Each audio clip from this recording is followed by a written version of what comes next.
আসসালামু আলাইকুম এভরিওয়ান, আমি সন্ধ্যা সীমা গাজীপুর থেকে। এই তো কুরবানিদের ব্লগ শেয়ার করার জন্য চলে আসছি আপনাদের মাঝে। তো ব্লগটা দিতে পারিনি, ওইটা ভিডিওর লাস্টে বলবো আপনাদের সাথে কেন দিতে পারিনি। তো এই তো শুরু করে দিলাম সকাল থেকে। সারাদিন ঈদটা আমরা কেমন কাটিয়েছি সেটাই আপনাদের সাথে শেয়ার করব।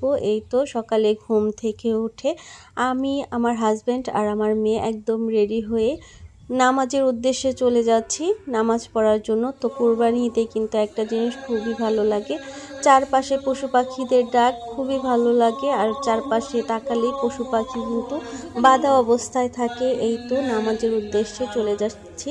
তো এইবারে কিন্তু ঈদের আগে প্রচুর পরিমাণ বৃষ্টির কারণে ঈদগাহ মাঠটা একদম ভিজা ছিল, এর জন্য প্রতিটা মসজিদে মসজিদে ঈদের নামাজের ব্যবস্থা করা হয়েছে। তো এই তো আমাদের জন্য, মহিলাদের জন্য ঈদের নামাজের ব্যবস্থা করেছে মসজিদের ভিতরেই, মহিলাদের সাইড আলাদা।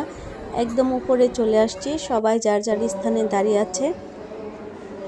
আর এদিক দিয়ে কিন্তু আমার মেয়ে রাগ করে বসে আছে, কারণ তাকে আমি বলেছি যে বাসার জুতাগুলাই পরে আসো, ওইটা কিছু হবে না, কারণ বৃষ্টিতে অনেক কাদা, নতুন জুতা পরা লাগবে না। এর জন্য সে আমার উপরে খুবই রাগ, ঝাড়তেছে আমাকে অলরেডি। আর এই তো নামাজ শেষে বাসায় চলে আসলাম। তো বাসায় এসে এই তো সবাই একসাথে খাবো। তো সারা রাতে কিন্তু আমি ঘুমাইনি, রান্না বান্না করেছি, একদম 2টার থেকে রান্না শুরু করেছি, সকাল পর্যন্ত রান্না বান্না আর কি শেষ করে গোসল করে একদম রেডি হয়ে নামাজের উদ্দেশ্যে আর কি চলে গেছি। এই তো পোলাও, মুরগির মাংস আর 3 রকমের সেমাই রান্না করা হয়েছে। খাওয়া দাওয়া শেষ করে এই তো একদম আমরা আর কি কুরবানির পশুর কাছে চলে আসলাম। সবাই দেখতেছি, গল্প করতেছি। এরই মাঝে আবার আমার ননাসের ছেলে একদম গরু ছবিগুলোও তুলতেছে, ভিডিও করতেছে, বলতেছে মামি এগুলোও পোস্ট করো। আমি বলতেছি আচ্ছা ঠিক আছে। তো এই তো এইভাবেই আর কি, এই তো আলহামদুলিল্লাহ গরুর মাংস চলে আসছে। তো এখন এগুলাকে রান্না করব, কিছু প্যাকেজিং করব। আর যেহেতু আমি আমার শ্বশুরবাড়িতে থাকি না, সেহেতু আমার মাংসের প্যাকেটগুলো আলাদা করে রাখা হয়েছে।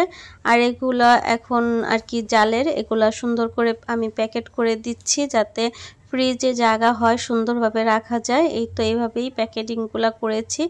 এই তো আমারগুলো একদম ব্যাগে ব্যাগে রাখা আছে, আর এইগুলা জালেরগুলো খুব সুন্দর করে আর কি গুছিয়ে দিচ্ছি। আর এদিক দিয়ে ছাগলটাও কোরবানি হয়ে গেছে। তো আমি কিন্তু এদিক দিয়ে আবার আর কি ভুঁড়ি পরিষ্কার করতেছিলাম। তো আর কি এই ভিডিও শ্যুটগুলো আমার ননাসের ছেলেই করেছিল। তো এই তো মামা সুন্দর করে আর কি মাংসগুলা কুবাচ্ছে। তো অনেক লেট হয়ে গেছে আপনাদের সাথে ভিডিওটা শেয়ার করতে করতে। কে কে জানি না আমার মতন আর কি ঈদের পরপরই অসুস্থ হয়ে পড়ছেন। আমি তো একদম 10 দিন যাবৎ জ্বরে ভুগতেছি। তো এখন একটু হালকা সুস্থ হওয়াতে তো ব্লগটা শেয়ার করার জন্যই চলে আসলাম আপনাদের মাঝে। তো যারা নতুন আছেন, দেখতে দেখতে যদি সামান্য পরিমাণ ভালো লেগে থাকে অবশ্যই লাইক, কমেন্টস এবং সাবস্ক্রাইব বা ফলো দিয়ে রাখবেন চ্যানেলটাতে। আর যারা পুরাতন আছেন তারা অবশ্যই লাইক, কমেন্টস করতে ভুলবেন না। তো আজকের ব্লগটা এইখানেই রাখছি। আল্লাহ হাফেজ।